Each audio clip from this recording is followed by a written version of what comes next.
Block ସ୍ତରୀୟ ବନ୍ଦେ ମାତରମ୍ ସାମୂହିକ ଗାନ କାର୍ଯ୍ୟକ୍ରମ ଉଦ୍ଯାପିତ। ସୁବର୍ଣ୍ଣପୁର ଜିଲ୍ଲା ଉଲୁଣ୍ଡା ପଞ୍ଚାୟତ ସମିତି କାର୍ଯ୍ୟାଳୟ ପରିସରରେ ବ୍ଲକ ସ୍ତରୀୟ ବନ୍ଦେ ମାତରମ୍ ସାମୂହିକ ଗାନ କାର୍ଯ୍ୟକ୍ରମ ସଫଳତାର ସହିତ ଉଦ୍ଯାପିତ ହୋଇଯାଇଛି। ଏହି କାର୍ଯ୍ୟକ୍ରମରେ ଉଲୁଣ୍ଡା ପଞ୍ଚାୟତ ସମିତି ଅଧ୍ୟକ୍ଷା ଶ୍ରୀମତୀ ଶାନ୍ତିଲତା ମିଶ୍ର ମୁଖ୍ୟ ଅତିଥି ଭାବେ ଯୋଗଦେଇ ରାଷ୍ଟ୍ରଭକ୍ତି ଓ ସଂସ୍କୃତି ଚେତନା ବିକାଶରେ ବନ୍ଦେ ମାତରମ୍ ଗୀତର ଗୁରୁତ୍ୱ ଉପରେ ଆଲୋକପାତ କରିଥିଲେ।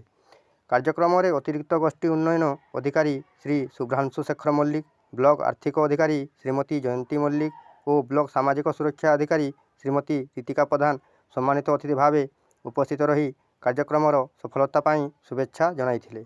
ମୁଖ୍ୟ ବକ୍ତା ଭାବେ ବନ୍ଦେ ମାତରମ୍ ତାଲିକାଦାତା ତଥା ମୁଖ୍ୟମନ୍ତ୍ରୀ ଶିକ୍ଷା ପୁରସ୍କାରପ୍ରାପ୍ତ ଶିକ୍ଷକ ଶ୍ରୀ ଶଙ୍ଖସିନ୍ଧୁ ପୁରୋହିତ ବନ୍ଦେ ମାତରମ୍ ଗୀତର ଐତିହ୍ୟ, ମୂଲ୍ୟବୋଧ ଓ ଦେଶପ୍ରେମ ସହିତ ତାହାର ସମ୍ପର୍କ ଉପରେ ବିସ୍ତୃତ ଆଲୋଚନା କରି ଉପସ୍ଥିତମାନଙ୍କୁ ପ୍ରେରିତ କରିଥିଲେ। କାର୍ଯ୍ୟକ୍ରମଟିକୁ ବନ୍ଦେ ମାତରମ୍ ତାଲିକାଦାତା ତଥା ଜାମଗାଁ ପ୍ରାଥମିକ ବିଦ୍ୟାଳୟର ଶିକ୍ଷକ ଶ୍ରୀ ରାମେଶ୍ୱର ବଡ଼ମାଲି ସୁସଂଗଠିତ ଭାବେ ପରିଚାଳନା କରିଥିଲେ। ବ୍ଲକର ବିଭିନ୍ନ ବିଦ୍ୟାଳୟ, ଶିକ୍ଷକ, କର୍ମଚାରୀ ଓ ପଞ୍ଚାୟତ ପ୍ରତିନିଧିମାନଙ୍କ ସାମୂହିକ ଉପସ୍ଥିତିରେ ବନ୍ଦେ ମାତରମ୍ ଗାନ ସହ କାର୍ଯ୍ୟକ୍ରମଟି ଭକ୍ତିମୟ ପରିବେଶରେ ସଫଳତାର ସହିତ ସମ୍ପନ୍ନ ହୋଇଥିଲା।